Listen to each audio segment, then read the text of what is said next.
يا مساء الجمال على احلى واجمل ناس في الدنيا. ازيكم عاملين ايه؟ فيديو النهارده هتكلم فيه عن لبس البيت للعروسه.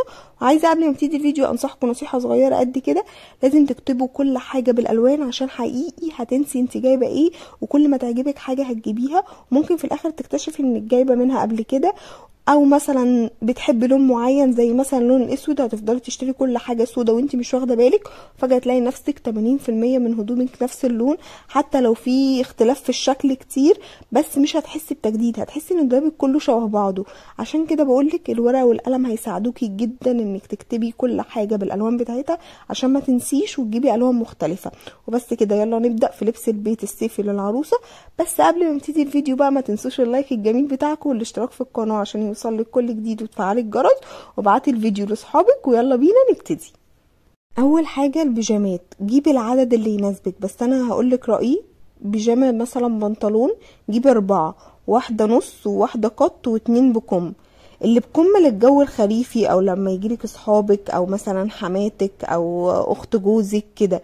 اللي بنص تنفع لاهلك او في الخريف مثلا برضو تلبسيها، اللي الجو بيبقى فيه ولا برد ولا حر ممكن تلبسيها، او مثلا اخواتك جولك مامتك الكلام ده كله تلبسيها.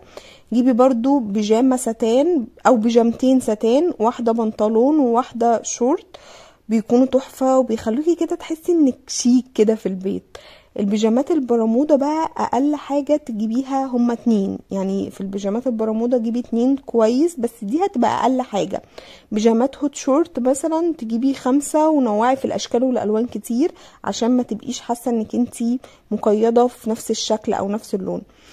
الكاشات بقى، يعني بصي الكاشات هاتي منها 6 او اكتر. بصي هو اقل حاجة ما تقليش في الكاش عن 6 كده هيبقى كويس، بس ما تقليش عن كده، لاني هتحسي انك انت فعلا الكاشات بتلبسيها كتير جدا وهتنفعك باذن الله لما يبقى فيه نون وكده. فاكتر حاجة هتلبسيها هي الكاشات، وحاولي تجيبيها برضو بزراير من قدام، بس مش كلهم، يعني جيبي معظمهم بزراير من قدام هتحتاجيهم كتير. نوعي بقى ما بين نص وقط وبكم، بس مش لازم بكم، هاتي نص وقط، يعني بكم لا. فانت عايزه تجيبي الكم براحتك، بس انا بنصحك يعني هو نص وقط كويس قوي، وما تقليش زي ما قلت عن 6، لان هي دي الحاجات اللي انت هتحتاجيها كتير. فساتين البيت بقى، في حاجه اسمها فساتين البيت غير الكاشات، مهمه جدا، بس تحسي كده انك لابسه لبس خروج. يعني مثلا لو جبتي فستان او فستانين 3، على حسب بقى انت عايزه كام فستان او تقدري تجيبي كام فستان، بس هم فعلا بتحسي كده انك انت ليدي في نفسك كده وانت في البيت.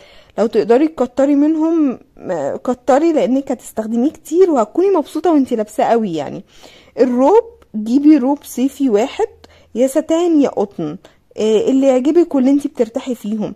لو عندك مثلا بيجامه بروب خلاص مش لازم تجيبي روب تاني، يعني استخدمي الروب بتاع البيجامه.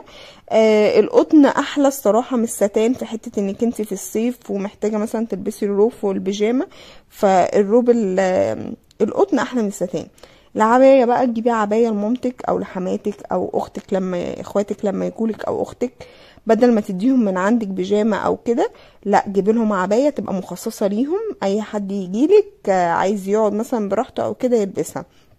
وطبعا عباية الاستقبال، بس انا انصحك يعني نصيحة مني، بدل ما تجيبي عباية استقبال هاتي فستان ابيض شيك كده تستقبلي بيه الناس في اول الجواز، وتقدري تلبسيه في الهانيمون او اي خروجه بعد كده، لان بصراحة العبايات دي بتتجاب وبتتنسي وبتتحط في الدولاب، مش بتتنسي، بتتحط في الدولاب ما بنعملش بيها حاجة، وسعرهم مش بسيط.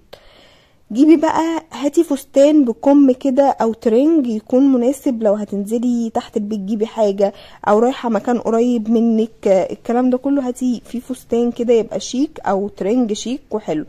حاجات تانية بقى مهمة زي المايو ما تنسوهوش طبعا، واسدال الصلاة، وخمار عشان لو حد جه زي بتاع الغاز او بتاع الطلبات او كده تبقى حاجة سهلة تلبسيها. في الاسدال، في اسدال كده بيبقى قطعتين، خمار وجيبة، ده عملي جدا، بيبقى يعتبر 2 في 1 يعني، فحلو قوي. نصيحة اخيرة بقى، الحاجات دي انا جبتها فعلا واستعملتها عشان كده انا بقول لكم عليها يعني. وجهة نظري ما تكتريش في البيجامات والكلام ده كله، لان في حاجات جديدة بتنزل وبتكوني عايزة تشتريها بس بتحسي بتأنيب ضمير كده عشان عندك حاجات ما اتلبستش، فاشتري وانا عندي هدوم جديدة. فما تجيبيش كل البيجامات على مقاسك، برضو جيبي شوية على مقاسك وشوية اكبر بدرجة او درجتين، عشان مثلا لما تيجي يبقى تحملي او كده او تخنتي تقدري تلبسيهم ما تركنهمش في الدولاب وهم لسه جداد. وفي ناس على فكرة بتخس بعد الجواز ما بتتخنش. وبيجامات الستان برضو نصيحة، كل ما بتجيبيها واسعة كل ما بتبقى احلى. وبكده نكون وصلنا لنهاية الفيديو. ما تنسوش بقى اللايك والاشتراك في القناة عشان يوصلك كل جديد، وكومنت حلوة كده منكم. بحبكم قوي. باي باي.